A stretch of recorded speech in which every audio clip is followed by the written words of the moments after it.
Class 10th का science का chapter number 2 जिसका नाम है एसिड्स बेसिस एंड सॉल्ट्स, इस चैप्टर की एक्टिविटी 2.5 को डिस्कस करते हैं। नेक्स्ट टॉपिक हमारे पास है एक्टिविटी 2.5। हमारी साइंस की बुक के अंदर जो एक्टिविटी 2.5 है उसे हमने डिस्कस करना है। चलो स्टार्ट करते हैं। फर्स्ट पॉइंट पे आते हैं। Take 2 test tubes, label them as A and B. देखो फर्स्ट पॉइंट में ये बोला जा रहा है कि आपने 2 टेस्ट ट्यूब लेनी है। जो पहले वाली टेस्ट ट्यूब है उसके ऊपर आपने लेबल ए लगा देना है, मतलब ए लिख देना है। दूसरी वाली टेस्ट ट्यूब के ऊपर आपने बी का लेबल लगा देना है।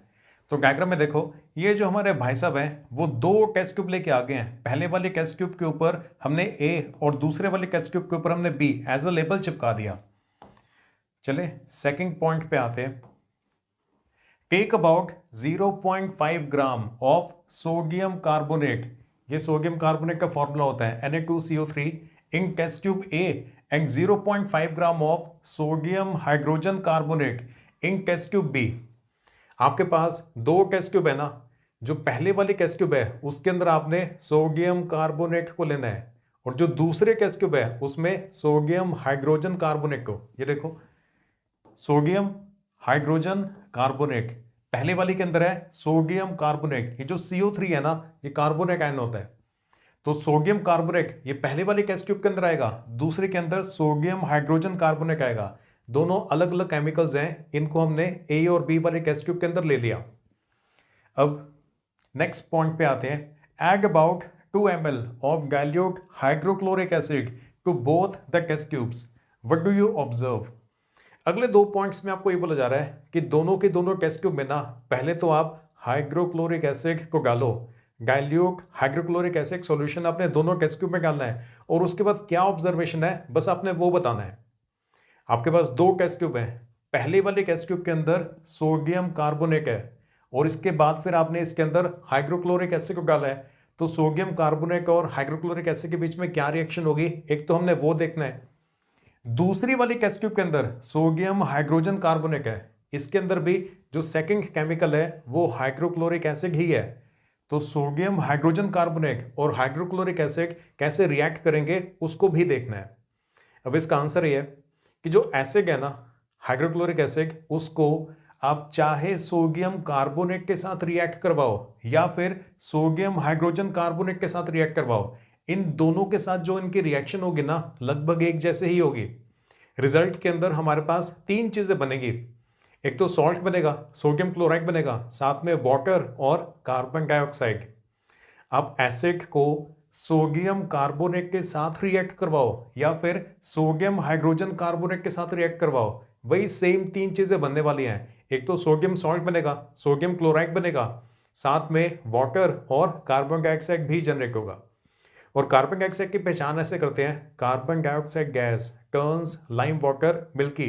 कार्बन डाइऑक्साइड गैस को अगर लाइम वाटर में से पास किया जाए ना तो लाइम वाटर मिल्की हो जाता है, क्योंकि उसके अंदर कैल्शियम कार्बोनेट के छोटे छोटे पार्टिकल्स बन जाते हैं, मतलब व्हाइट पार्टिकल्स बनते हैं। तो उसकी वजह से ऐसा लगता है कि ये मिल्क जैसा है।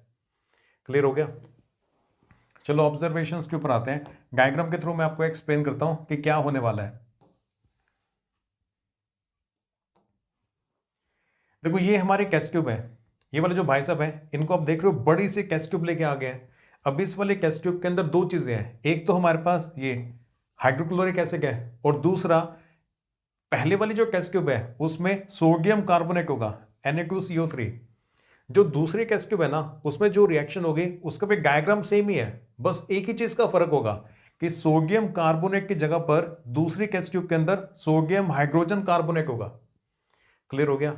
आपके पास 2 टेस्ट ट्यूब है ना, पहले वाली टेस्ट ट्यूब में सोडियम कार्बोनेट है, दूसरे टेस्ट ट्यूब में सोडियम हाइड्रोजन कार्बोनेट है। डायग्राम दोनों का एक जैसा ही बनने वाला है। साथ में आपने हाइड्रोक्लोरिक एसिड को डाला। अब रिएक्शन के बाद सोडियम क्लोराइड बनेगा, वाटर बनेगा, साथ में गैस कौन सी बनेगी, carbon dioxide. Carbon dioxide gas generate होगी। अब फिगर में ध्यान से देखो, ऊपर से हमने टेस्ट ट्यूब को ना बंद किया हुआ है, तो यहां पे जो कार्बन डाइऑक्साइड गैस जनरेट हो रही है ना वो टेस्ट ट्यूब में से बाहर निकल के एटमॉस्फेयर के अंदर मिक्स नहीं हो पाएगी, क्योंकि ऊपर से तो हमने बंद किया हुआ है ना।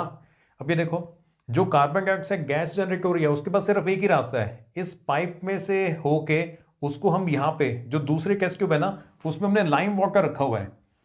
तो पहले वाले टेस्ट ट्यूब में जो कार्बन डाइऑक्साइड गैस जनरेट हो रही है उसको हम आगे जाके लाइम वाटर में से पास कर रहे हैं। जो लाइम वाटर है वो कैल्शियम हाइड्रोक्साइड सॉल्यूशन होता है। अब जब आप लाइम वाटर में से पास करोगे तो carbon dioxide gas will turn lime water milky. यहाँ पे जो लाइम वाटर है ना वो मिल्की हो जाएगा। मिल्की ये इसलिए नजर आना स्टार्ट हो जाएगा क्योंकि इसके अंदर ना व्हाइट कलर के कैल्शियम कार्बोनेट के पार्टिकल्स बनने स्टार्ट हो जाएंगे, क्योंकि यहाँ पे व्हाइट कलर के कैल्शियम कार्बोनेट के प्रेसिपिटेट्स बनने स्टार्ट हो जाएंगे। इसकी वजह से यहाँ पर ये हमें थोड़ा सा मिल्क जैसा नजर आना स्टार्ट हो जाएगा। अगर लाइम वाटर मिल्की हो जाता है तो इसका मतलब है कि उसके अंदर से जो गैस पास की गई है ना वो कार्बन डाइऑक्साइड गैस है। Carbon dioxide gas turns lime water milky. याद हो गया ये? मैं और बोलूं, carbon dioxide gas turns lime water milky. दोनों केस के अंदर रिएक्शन सेम यही होने वाली है। पहले वाले टेस्ट ट्यूब में बस सोडियम कार्बोनेट है, दूसरे टेस्ट ट्यूब में सोडियम हाइड्रोजन कार्बोनेट है। क्लियर हो गया? ये देखो जो जर्नल फॉर्मूला है ना, जर्नल फॉर्म वो हमने लिख दिया यहाँ पे। एसिड, कोई भी एसिड आप ले सकते हो। यहां पे हमने हाइड्रोक्लोरिक एसिड को लिया था। एसिड को आप चाहे सोडियम कार्बोनेट के साथ रिएक्ट करवाओ या फिर सेकंड ऑप्शन ही है सोडियम हाइड्रोजन कार्बोनेट के साथ रिएक्ट करवाओ। एसिड को सोडियम कार्बोनेट के साथ रिएक्ट करवाएं या सोडियम हाइड्रोजन कार्बोनेट के साथ रिएक्ट करवाएं, वही सेम तीन चीजें बनने वाली हैं। कोई ना कोई सॉल्ट बनेगा, साथ में वाटर और कार्बन डाइऑक्साइड। यहां पे इस वाले केस में हमारे पास सोडियम क्लोराइड बनेगा। सोडियम क्लोराइड साथ में वाटर और कार्बन डाइऑक्साइड। यहां पर भी सेम है, सोडियम क्लोराइड बनेगा साथ में वाटर साथ में कार्बन डाइऑक्साइड। ये तो जर्नल फॉर्म में लिखा हुआ था। अब जो एक्चुअल रिएक्शन है ना उसको भी लिख देते हैं। ये देखो, पहले जो फर्स्ट टेस्ट ट्यूब है ना, test tube A, test tube A के अंदर क्या हो रहा है उस रिएक्शन को लिखा हुआ है। टेस्ट ट्यूब ए के अंदर हमारे पास स्टार्टिंग के अंदर ये था सोडियम कार्बोनेट। सोडियम कार्बोनेट को हाइड्रोक्लोरिक एसिड के साथ रिएक्ट करवाया था, जिसकी वजह से सोडियम क्लोराइड बनेगा, साथ में वाटर और गैस कौन से जनरेट होगी? कार्बन डाइऑक्साइड गैस जनरेट होगी। और जो सेकंड पार्ट था ना वो ये था, ये जो कार्बन डाइऑक्साइड गैस पैदा हो रही है इसको जब लाइम वाटर में से पास करते हैं तो लाइम वाटर मिल्की हो जाता है। ये दूसरी टेस्ट ट्यूब के अंदर नहीं, ये जो दूसरी यहां वाली जो टेस्ट ट्यूब है ना जिसमें लाइम वाटर मिल्की हो रहा है, इसकी रिएक्शन ये लिखी हुई है। जो कार्बन डाइऑक्साइड गैस जनरेट हुई है, इस कार्बन डाइऑक्साइड गैस को जब आप लाइम वाटर में से पास करोगे, लाइम वाटर ये होता है कैल्शियम हाइड्रोक्साइड का सॉल्यूशन होता है, तो carbon dioxide gas will turn lime water milky. वो मिल्की इसलिए हो जाता है क्योंकि कैल्शियम कार्बोनेट के प्रेसिपिटेट्स बनने स्टार्ट हो जाते होते हैं। ये जो कैल्शियम कार्बोनेट के प्रेसिपिटेट्स है ना ये व्हाइट कलर के होते हैं, तो व्हाइट कलर के काफी सारे पार्टिकल्स आ जाएंगे तो ऐसा लगेगा कि जो सॉल्यूशन है वो मिल्की है, मिल्क जैसा है, क्योंकि व्हाइट कलर के ये कैल्शियम कार्बोनेट के पार्टिकल्स उसके अंदर जनरेट हो जाते हैं। क्लियर हो गया? तो टेस्ट ट्यूब ए के अंदर ए वाले केस में ये वाली रिएक्शन चल रही है। ये पहले वाली रिएक्शन यहाँ पे और ये लाइम वाटर वाली रिएक्शन यहाँ पे चल रही है। ये क्लियर हो गया? ये carbon dioxide gas turns lime water milky, ये जो सेकंड रिएक्शन है ना वो यहाँ पर इस जगह पर हो रही होगी। अब जो सेकंड टेस्ट ट्यूब बी है उसमें भी लार्जली सेम ही है, बस एक ही चीज का फर्क था, सोडियम हाइड्रोजन कार्बोनेट को लेना है। ये देखो सोडियम हाइड्रोजन कार्बोनेट, ये सोडियम H हाइड्रोजन और ये CO3 ये कार्बोनेट। सोडियम हाइड्रोजन कार्बोनेट को भी हाइड्रोक्लोरिक एसिड के साथ रिएक्ट करवाएंगे, वही सेम तीन चीजें बनने वाली हैं, एक तो सोडियम क्लोराइड साथ में वाटर और साथ में कार्बन डाइऑक्साइड। सेकंड वाली रिएक्शन सेम है, वही कार्बन डाइऑक्साइड को आप लाइम वाटर में से पास करोगे तो ये व्हाइट कलर के प्रेसिपिटेट्स बनते हैं जो कि कैल्शियम कार्बोनेट के होते हैं। इसी की वजह से जो लाइम वाटर है वो मिल्की, मिल्क जैसा बनना स्टार्ट हो जाता होता है, मिल्क जैसा नजर आना स्टार्ट हो जाता होता है।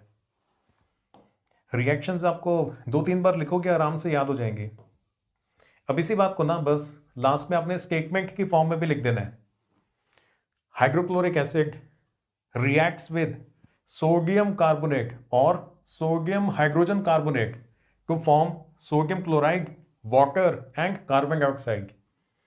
हाइड्रोक्लोरिक एसिड को आप सोडियम कार्बोनेट या फिर सोडियम हाइड्रोजन कार्बोनेट के साथ अगर रिएक्ट करवाओगे यही तीन चीजें बनेंगी। इतनी बार बोल दिया अब तो याद हो ही गया होगा। और ये when carbon dioxide is passed through lime water it turns milky because of formation of calcium carbonate. Carbon dioxide gas को जब लाइम वाटर में से पास करते हैं तो लाइम वाटर मिल्की हो जाता है। इससे साबित हो जाता है कि जो गैस पास की गई है वो कार्बन डाइऑक्साइड है, और मिल्की होने का रीजन ये है क्योंकि प्रेसिपिटेट्स, व्हाइट कलर के प्रेसिपिटेट्स बन रहे होते हैं जो कि कैल्शियम कार्बोनेट के होते हैं।